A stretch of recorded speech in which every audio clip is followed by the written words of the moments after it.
ছাত্র শিবির অবশ্যই একটা সন্ত্রাসী সংগঠন, একটা অগণতান্ত্রিক সংগঠন। ছাত্রলীগ থেকে তারা ছাত্র শিবির হয়েছে, ভিতরে ভিতরে কিন্তু তারা বাংলাদেশকে ধারণ করেন না।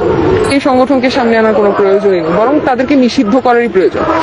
প্রথমত এটা ইসলামী ছাত্র সংঘ ছিল মুক্তিযুদ্ধের আগে, এবং এই ইসলামী ছাত্র সংঘ দিয়েই হচ্ছে জামাতে ইসলামী ওই সময় আলবদর বাহিনী গঠন করে বুদ্ধিজীবী হত্যা সহ বিভিন্ন রকম ন্যাক্কারজনক কাজ তারা করেছে। অর্থাৎ ছাত্র শিবির হোক কিংবা ওই আগেকার দিনের সেই ছাত্র সংঘ, তারা এখন মুখে যদি বলেও যে তারা বাংলাদেশে ধারণ করে, মাথায় বাংলাদেশের পতাকা যাই করুক না কেন, ভিতরে ভিতরে কিন্তু তারা বাংলাদেশকে ধারণ করেন না।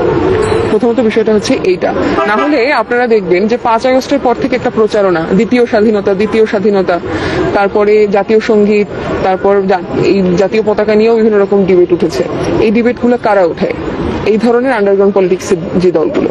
এখন আমরা শিবিরের অর্থে যেটা বলতে চাই যে ঢাকা বিশ্ববিদ্যালয়ের ক্যাম্পাস সহ বাংলাদেশের কোথাওই কোনো ধর্মভিত্তিক রাজনীতি চলবে না, এবং রাজনীতিতে ধর্মের ব্যবহারও নিষিদ্ধ করতে হবে। কেন করতে হবে? এবং সেটা আমরা জানি, ছাত্র শিবির একটা অগণতান্ত্রিক সংগঠন। একটা গণতান্ত্রিক দেশ যদি আমার নির্মাণ করতে হয়, তাহলে গণতন্ত্রের নাম করে আমি কোনো অগণতান্ত্রিক দলকে আমার এখানে স্পেস দিতে পারি না।